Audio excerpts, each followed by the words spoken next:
Assalamualaikum warahmatullahi wabarakatuh. Baik lagi dengan saya Firman Heldiansyah.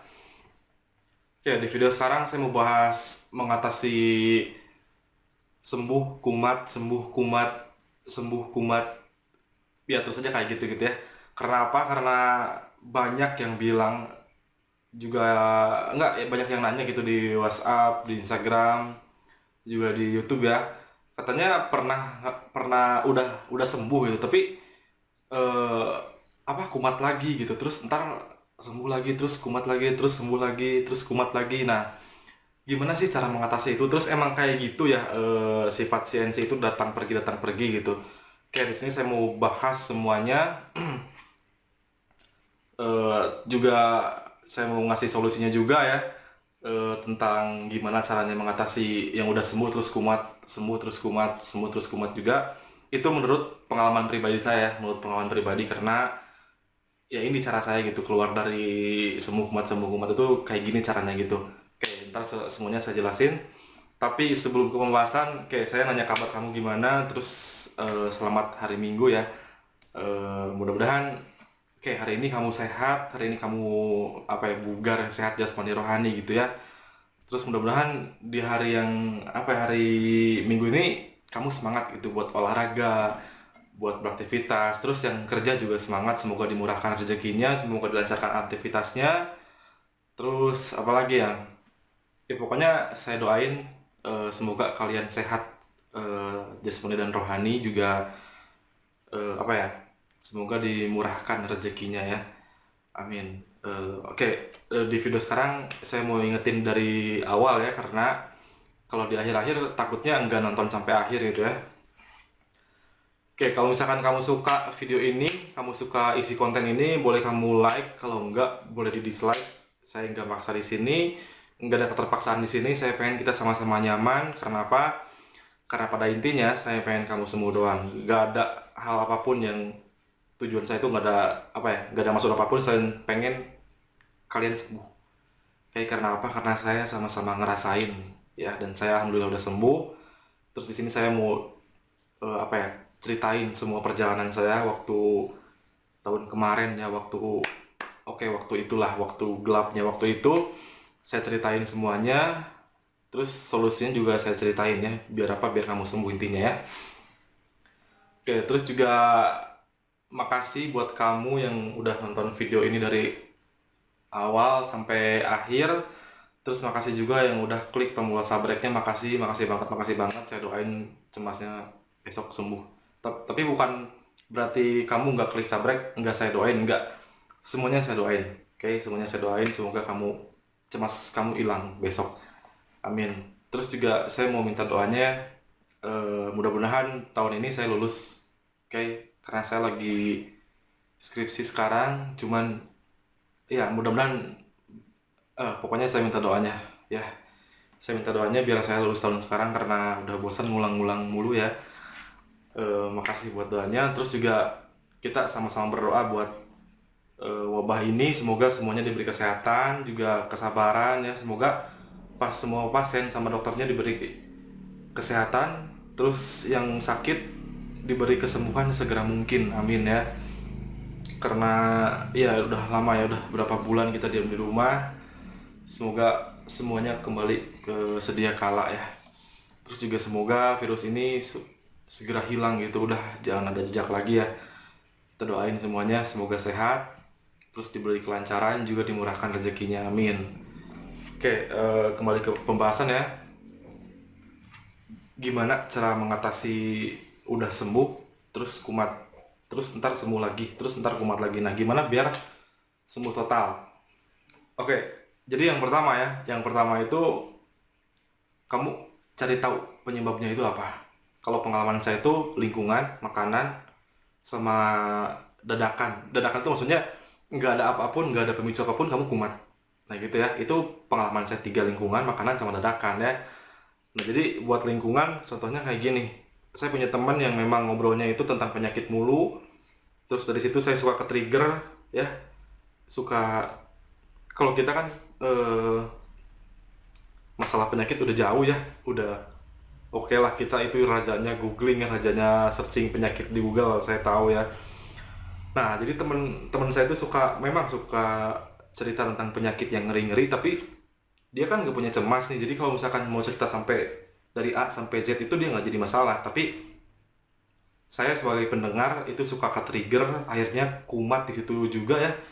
Nggak lama saya kumat kalau ngedenger masalah penyakit-penyakit itu, karena gimana kalau saya gini, gimana kalau saya gini, terus ciri-cirinya apa, terus wah oke lah kamu tahu lah ya.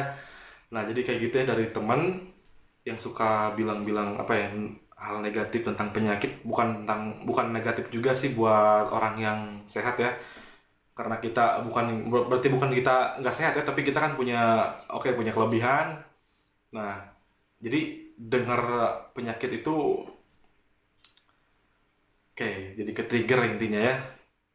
Tapi buat mereka sih enjoy aja gitu, mau cerita sampai manapun dia santai aja gitu, karena dia nggak punya cemas. Tapi lain lagi dengan kita ya, karena kita punya cemas, jadi batasi. Kayak yang pertama itu dari lingkungan ya, lingkungan. Saya punya teman yang negatif, suka ngomong-ngomong masalah penyakit kalau nongkrong juga ya. Dan solusinya, oke, saya jauhin, tapi nggak sampai musuhan, cuman saya batasi ngobrolnya. Kayak gitu ya. Solusinya itu kayak gitu. Kalau misalkan kamu punya teman yang suka ngomong negatif, terus nakut-nakutin gitu ya masalah ini, misalkan yang nggak ngerti perasaan kamu gitu kan. Orang cemas itu hanya butuh orang yang positif sama lingkungan yang suportif ya.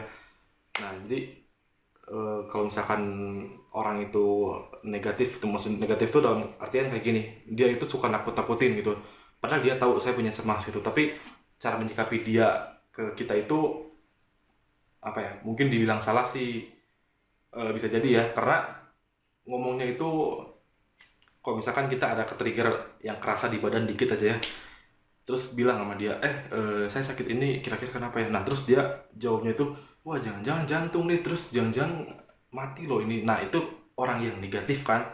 Nah, saya punya teman yang kayak gitu, solusinya itu saya batasi ngobrol sama dia juga, saya kurangi nongkrong sama dia juga.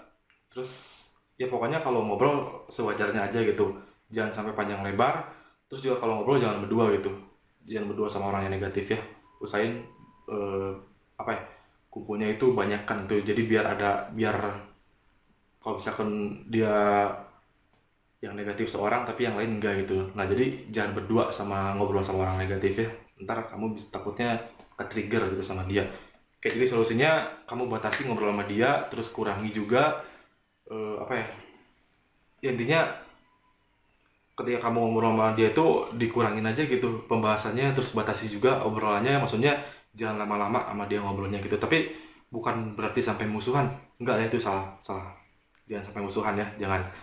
Karena kita harus sadar juga bahwa dia ngomong kayak gitu dia fine aja gitu karena nggak punya cemas, tapi kita yang punya cemas agak gimana gitu kan ya. Nah, jadi batasi ya ngobrol sama orang yang negatif itu, batasi. Itu cara saya yang pertama. Kalau dari lingkungan itu ya, kalau penyebabnya dari makanan, ini mungkin mudah ya, dari makanan itu gimana kitanya aja gitu. Kalau misalkan ke trigger gara-gara makan yang pedas, misalkan dia makan yang asam-asam gitu, ya gimana kitanya gitu. Misalkan apa ya, mudah sih sebenarnya kalau misalkan dari makanan gitu, tinggal dikurangi gitu, tinggal dibatasi, ya udah kelar gitu kan. Jadi jangan sampai berlebihan, karena sesuatu yang berlebihan itu nggak baik, semuanya juga nggak baik ya yang berlebihan. Nah, jadi yang kedua itu dari makanan biasanya. Kalau misalkan saya triggernya dari makanan itu makanan yang pedas. Nah, yang pedas itu saya kurangi, terus saya batasi juga, saya jarang-jarang makan yang pedas. Terus lama kelamaan ya udah beres gitu kan. Kalau dari makanan tergantung kitanya aja gitu. Kalau misalkan kamunya ngeyel itu lama ya. Terus kalau misalkan kamunya disiplin itu cepat. Kayak karena dari makanan itu, karena apa? Karena kalau misalkan kamu makan pedas atau makan asam atau berlebihan makan sampai begah, ntar di ulu hati itu sakit ya, di ulu hati itu sakit, ini begah gitu kan. Terus sensasi yang dirasakan itu sesak napas, jantung agak kedengar bunyinya yang dep dep, itu agak kedengar kalau misalkan kita begah. Karena apa? Karena penuh di sini ya. Nah, itu alasan penyebab dari makanan itu, yaitu ya alasannya, jangan sampai begah. Terus makan secukupnya juga, makanan yang sehat ya. Tapi bukan berarti kamu stop total makan pedas, yang asam-asam, enggak selamanya kayak gitu, cuman dibatasi aja juga dikurangi ya kalau itu dari makanan. Intinya jawabannya tergantung kitanya ya. Kalau misalkan kembali lagi ke tadi yang saya bilangin, kalau misalkan dari makan itu tergantung kitanya. Kalau misalkan kitanya ngeyel, lama sembuhnya. Kalau misalkan kitanya disiplin, cepat sembuhnya ya. Terus yang ketiga dari faktor dadakan ya, jadi nggak ada penyebab tapi dia kumat sendiri. Itu maksudnya kayak gini, kalau misalkan kamu nggak ada kegiatan sehari-hari itu kan rebahan nih, kalau nggak pokoknya hari itu nggak ada kerjaan, tiba-tiba dia nempel lagi gitu, tiba-tiba dia kumat gitu. Nah itu caranya kayak gimana? Caranya yang pertama kamu olahraga pagi-pagi sampai fisik kamu sehat, kamu rebahan, udah itu kamu ngerjain apa gitu. Kalau misalkan kamu ada tugas kuliah, misalkan kamu masih kuliah ya, kerjain semuanya. Terus kalau misalkan kamu kerja, lanjutin kerjanya, jangan sampai kegiatan kamu itu keganggu sama si cemas, jangan sampai ya. Itu karena penyebabnya itu bisa kamu menjadi cemas dadakan itu karena kamu nggak ada kerjaan ya. Jadi kayak gitulah pokoknya. Biar kalau misalkan si cemas dadakan itu masih sering-sering kumat, ini juga mudah ya, banyakin aktivitas fisik, olahraga yang terbaik. Nah kayak gitu ya. Jadi saya ingetin lagi bahwa rumusnya si cemas itu kalau misalkan fisik kita diam, pikiran kita yang jalan. Kalau misalkan fisik kita jalan, pikiran kita yang diem. Nah kayak gitu ya. Jadi intinya apa? Intinya kamu harus olahraga biar nggak ada cemas dadakan. Itu kamu harus olahraga supaya apa? Supaya kamu udah kecapean ya, udah kecapean, ntar udah capek itu kamu kan udah relax ya, badan tuh gerak merasa enak gitu, segar gitu. Ntar dari situ pikiran kamu bakal diem. Coba deh cobain olahraga, udah olahraga mandi terus segar ya, terus bolehlah rebahan sebentar itu, terus nggak lama ngerjain apapun gitu, pokoknya ngerjain kerjaan ya, jangan sampai diem mulu. Nah dari situ ntar pikiran kita nggak akan diem, yang bakal mencegah terjadinya kumat dadakan tuh kayak gitu. Nah, jadi intinya kayak gitu ya. Kalau misalkan dari, saya ulangi lagi, dari kalau faktor dari lingkungan, teman yang negatif agak dibatasi ngobrolnya, terus tapi jangan sampai musuhan juga ya. Kita sadar kalau kita punya cemas, jangan sampai musuhan ya, karena itu mereka nggak ngerti apa yang kita rasain ya, makanya dibatasi ngobrolnya. Terus yang kedua, kalau misalkan dari makanan tergantung kitanya. Kalau kita ngeyel ya lama sembuhnya, kalau misalkan kitanya disiplin ya cepat sembuhnya ya. Terus kalau misalkan dari faktor dadakan yang nggak ada penyebab tapi dia kumat, itu gara-gara kamu sering diem, maksudnya kamu rebahan mulu gitu, nggak ada aktivitas fisik gitu ya. Jadi jawabannya kamu harus olahraga biar fisik kamu capek. Kalau misalkan fisik kamu capek, pikiran kamu diem ya. Itu kayak gitu caranya, itu saya masih ingat dan saya masih lakuin sampai sekarang juga, saya masih lakuin. Itu semuanya buat mencegah terjadinya kekumatan. Oke, kekumatan. Oke, terus ada pertanyaan juga, emang kayak gini ya si Ans itu emang sembuh terus kumat, sembuh terus kumat? Jawabannya iya. Karena apa? Karena ya memang kayak gini mainnya gitu ya, cara cara dia main emang kayak gini. Jadi di video sebelumnya saya bilang kuatin mental ya, kamu udah sembuh tinggal bayinya doang. Makanya saya buatin video itu, si cemas buat datang ke kita itu cuma apa ya, cuma seolah-olah melatih mental kita gitu. Nah kalau misalnya di situ kamu mentalnya kuat, bisa dibodo amatin, kamu bakal cepat sembuhnya. Paling kumat 2 menit 3 menit kelar lah kalau misalkan mentalnya kuat ya.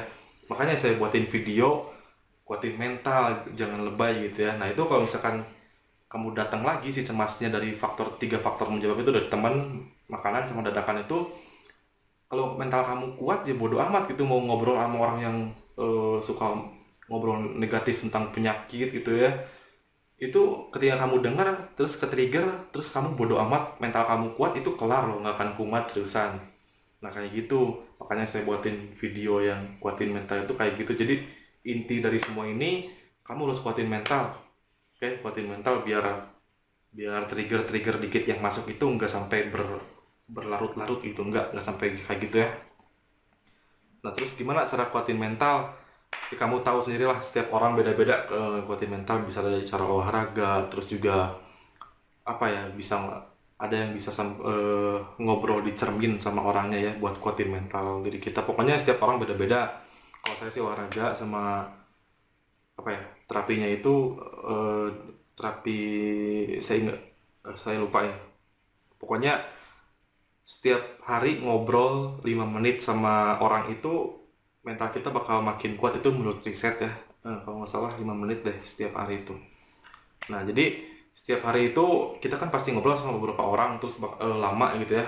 tapi ngobrolnya menjurus ke hal yang positif. Nah itu tanpa kalian sadari menguatkan mental diri kita sendiri kalau ngobrol gitu ya. Makanya saya ingetin lagi, jangan diem mulu di kamar, karena di luar itu bermanfaat banget gitu, lebih lebih baik di luar daripada di dalam gitu ya. Jadi ngobrol sama orang siapapun itu tanpa kalian sadari itu membuat mental kamu jadi kuat ya. Nah, jadi kayak gitu, pokoknya setiap orang beda lah. Kamu juga tahu, saya yakin kamu tahu gimana cara nguatin mental. Saya tahu, nggak usah kasih tahu lagi ya. Jadi tiap orang punya kenyamanan masing-masing ya istilahnya. Nah, jadi kayak gitu.